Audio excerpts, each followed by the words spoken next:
जी, बिस्मिल्लाहिर्रहमानिर्रहीम, अस्सलाम वालेकुम रहमतुल्लाहि व बरकातुहू। अगले सवाल के साथ हाज़िर हूँ। अगला सवाल रोज़े के बारे में ये है कि क्या रोज़े के दौरान हम ब्रश कर सकते हैं, मिसवाक कर सकते हैं? यस, ये सुन्नत प्रॉफेट सल्लल्लाहु अलैहि वसल्लम, नबी पाक सल्लल्लाहु अलैहि वसल्लम की ये सुन्नत है।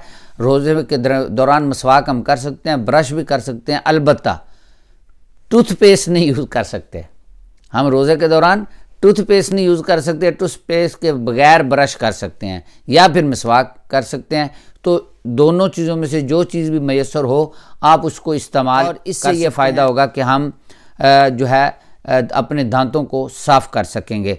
लिहाजा क्योंकि जो टूथपेस्ट है, यहाँ पे एक क्वेश्चन ज़हन में आता है कि मिसवाक का भी तो टेस्ट होता है। यस, मिसवाक का टेस्ट होता है, लेकिन वो नेचुरली टेस्ट होता है और वो अंदर नहीं जाता। हम मिसवाक करते हैं और टेस्ट बार दोबारा थूक देते हैं, लेकिन जो टूथपेस्ट है उसका टेस्ट जो है वो उसके मुख्तलिफ़ किस्म के केमिकल्स और उसके अंदर टेस्ट डाला जाता है, उसके अंदर टेस्ट डाला जाता है, और वो टेस्ट जब हमारे ज़ुबान में जाता है तो यकीनी तौर पर वो हमारे गले में उतरता है, और जब हमारे गले में वो उतरता है तो उससे रोज़ा टूट जाता है।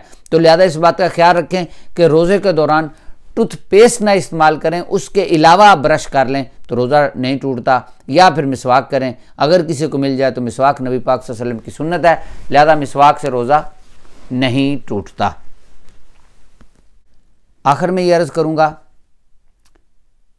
कि बराह करम चैनल को सब्सक्राइब करें और वीडियो को शेयर करें ताकि लोग इल्म दीन सीख सकें।